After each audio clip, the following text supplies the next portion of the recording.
Hey, Steve Mignoni here at Bernardston Auto Wrecking in Bernardston, Massachusetts, doing the Junkyard Crawl. Now, you might know by now that I'm a big model car fan. You might wonder, what do Tom Daniel, who designed the Bad News for Monogram models, as well as most of the most popular Hot Wheels cars going, what do Tom Daniel and this 1962 through 66 Chevy panel van have in common?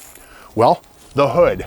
In particular, this detail here is something that Tom Daniel came up with. Now, Tom Daniel grew up in Southern California, but in 1960, at age 23, he got a job at GM's Truck Design Center in Michigan, where he contributed to the design of this family of Chevy panel van and pickup truck. So every time you see one of these pickups from 62 through 66 with this feature here in the hood, you can thank Tom Daniel, the father of things like the Street Fighter, the school bus, Rommel's Rod, the Red Baron, all those cool Monogram and Hot Wheels custom cars. You can thank him as well. Now, this one here is a half-tonner.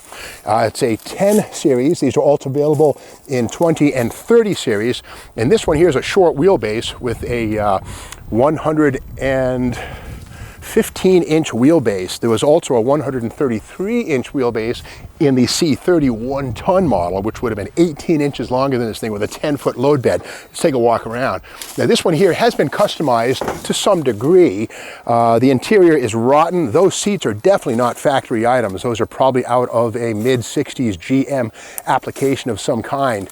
The dashboard on this, you can see it has a 100-mile-an-hour speedometer. Again, these were not performance vehicles. This would have been either 6-cylinder or small block Chevy powered, 283 more than likely. GMC versions of these things could be had with 304 cubic inch V6. But in the world of Chevy, the big block did not come along for these things until you get into the 1967 up model years, which is a whole different creature. Now, these were all 2-doors, no 4-doors or 3-doors. In fact, the 3-door arrived in 1967. The 4-door of this type would arrive in 1973. So again, these are all 2-doors, which makes them fairly popular with customizers and van builders, and even some drag racers and gasser builders who like the panel van, short wheelbase, half-ton vibe. Around the back, we see right here the rear windows, the rear door opens like this, and in the back there's the load area. Now, this was probably a carpenter's van or something like that. Originally it was apparently it was black. We can see traces of the black paint here, so it's been resprayed, but you know, a pretty popular work van. But again, these are also good for customizing. Now, the exact model year on these can be kind of hard to tell. Well, here's a little tip for you. If you look on most vehicles at the plastic lenses, you can see right here, SAEST 60. Well, okay, this one's kind of throwing us a curve. There's often a model year, but again, from 1962 through 1966, these were similar in design. Kind of hard to tell exactly. This one does not have a year. It says 60, but this is not a 1960. But something to keep in mind, too, is that in 1964, when these were still in production, the Chevy van arrived on the scene, the cab forward front engine van. So Chevrolet kind of had you covered, from station wagons to panel vans to Chevy vans. Whatever you wanted, they had something for you to move your equipment around in your small business or your family needs. This does have West Coast mirrors. These are undoubtedly add-ons, not factory stuff. And another non-factory item that I'm sad to see on this one is this sunroof. You know, this is a thing in the 1970s.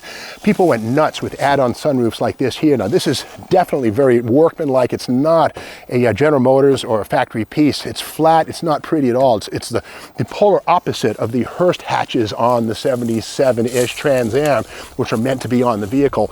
These things, unfortunately, problem is, if you want to undo that, well, you can weld in a piece of metal to fill that, and then when you try and fill that, good luck with not having that filler start to bubble and wobble. The only way to really repair this roof is to get another roof, cut it off at the perimeter, and weld it down.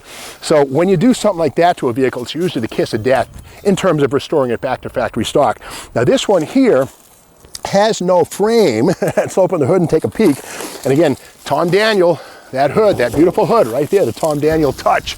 But anyway, yeah, okay, the frame is gone. It has a single pot master cylinder, which all of these had. Keep in mind, 1967 was the first year for dual circuits. And again, that was a totally different vehicle.